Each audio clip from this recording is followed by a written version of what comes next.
Hello kabayan, Lemon Tupper nga pala. So ngayon, preparasyon tayo ngayon. Magbuga tayo ng UV primer. Mga boss, wala pala tayong gawa doon sa walang karusing ron, walang repair. So kasi Lunes, so gagaling New Year, so mamaya pa mag-open alas 8. So nasa alas City pa tayo ngayon. So ngayon may ipipreparasyon kasi absent yung preparator. So tayo magpreparasyon ito. Pero sa baba okay na. Nagpalit changing panel tayo diyan. Tapos ito, i-primer natin to para mapinturahan na. So kung ganon, tayo mag-primer, UV lang to sa kabayan ha, UV lang. Okay? So titirahin natin ng UV primer.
Ito kabayan, ito yung pang final natin, pero 800 pa rin ito siya. Pero maganda kasi ito kabayan kasi hindi siya magaspang. Kaysa gamitin mo ito, kasi ito parang 800 na rin to siya, pero medyo mas maganda to kasi medyo matibay, tapos hindi pa magaspang. Pang final siya. Tapos pagkatapos nito, okay na siya. Itip na natin para sigura.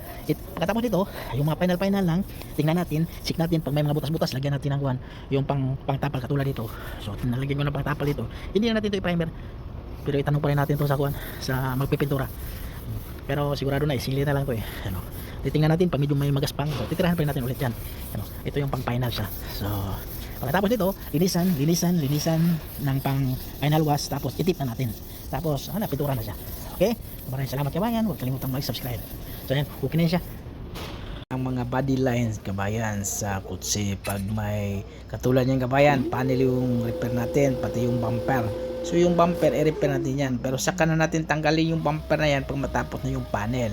Pero yung pintuan kabayan na nandyan yung pintuan, bago yung pintuan na yan nasikanhan, isiting din natin yan sa linya para makita natin yung linya. Saka tayo gagawa ng body line. Yung katulad yung kabayan So gagawa ko ng body line kabayan dyan na sa primer o sa body filler. So yun sa huli na ako maggagawa ng tip, tapos gawa natin ng body line. So kasi buhay yan nga body line kabayan, pero pag buhay na buhay, ganun pa rin yung style ko. So masilya, tapos dyan ako magtitip, tapos yan, lihain natin ng mano-mano. So yung linya ng bumper, kasi dugtong ng bumper yung kabayan, kailangan makita natin yung bumper sa linya, kasi baka hindi natin makita yung katulad yan, itatanggalin natin yung bumper, hindi natin nakita yung linya ng bumper. So kailangan natin nakanandyan yung bumper talaga para makita natin yung diretso na linya. Yung kabila naman, nasiting na yan sa pintuan, yung kitang kita na sa pintuan.